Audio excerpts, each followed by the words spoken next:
امروز سوره شرح میگذاریم. بعضی علما میگویند این سوره جداگانه نیست، بلکه دوام سوره دوها هست و دوها هست. اما اکثریت علما یا گفتیم جمهور علما، اکثریت علما بر آن هستند که و دوها سوره الهیده است و الم نشرح سوره الهیده است.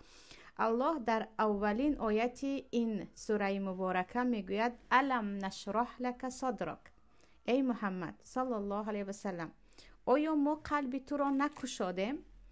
و وقتی که با علم تر کیف یا الیس الله باحکم الحاکمین، همین گونه سوال ها در قرآن می آید، معنایش در حقیقت است. یعنی سوال به معنای اینکه سوال اقراری میگویند یا سوال به معنای اینکه این کار شده است. یعنی وقتی الله میگه آیا ما دل تو را نکشاده، معنیش چی است؟ ما در حقیقت قلب تو را کشاده بوده. درباره کشاده شدن قلب پیامبر، صدر گفته قفس سینه را میگویند. درباره کشاده شدن قفس سینه پیامبر یا گفتیم صدر پیامبر یا قلب پیامبر، خواهران عزیز دو تفسیر مشهور است. یکیش این است که در حقیقت کشاده شدن قلب پیامبر و شسته شدن قلب پیامبر با آب کوثر یا گفتیم از طرف دو فرشته که یکی در کودکیشان در خانه مادر شیرخوارهشان حلیمه شده بود، دویومه پیش از برآمدنشان به معراج، که درباره هر دو هم حدیث است. درباره هر دو هم حدیث ثابت است که پیامبر صلی الله علیه و سلم قلبشان را کشاده بودند.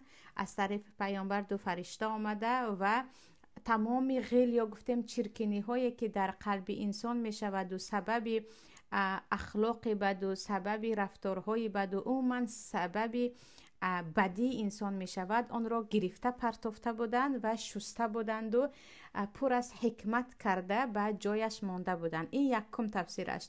دویم تفسیرش به معنای این است که ما پیامبر الله قلب تو را این گونه کشادیم که تو خیلی مهربان هستی، مهربان حتی با دشمنهایت، که وقتی مثلا در طایف اینقدر تو رو حتی سنگسار کردند و از پایهای مبارک تو خون ریخت، تو نخواستی که الله بالای آنها بلا فرستد، بس گفتی پروردگارا شاید که از بین این مردم کسهای برایند که لا اله الا الله محمد رسول الله گویند، من اصلا نمیخواهم بالای اینها بلا آید. یا پس از آن 13 سال هجرتی که از خانه زیستت، از وطن مقدست مکه تو را مردم برآورده پیش کرده بودن، مجبورت کرده بودن، تو گفتی وقتی آمدی اذهبوا انتم طلقا، بروید شما آزادید، من از کسی انتقام نمیگیرم. یعنی دویم معنای مشهوری کشاده شدن قلب پیامبر این است که کشاده شدن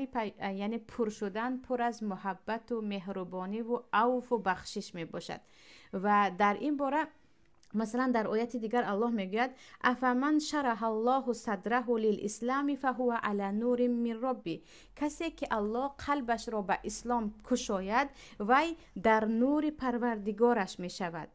و در برعکس این و من یرید ان یضله یجعل صدره ضیقا حرجا، و کسی که الله گمراه کردن خواهد، که الله با ظلم کسی را گمراه نمی کند، کسی که با عدل پروردگار گمراه می شود و الله گمراهش می کند، قلب او را الله ضیق می کند، عکس کشا تنگ می کند، این گونه تنگ که گویا که او پر از مشاکل است، هرچی نفسگیر است از تنگی دل خود.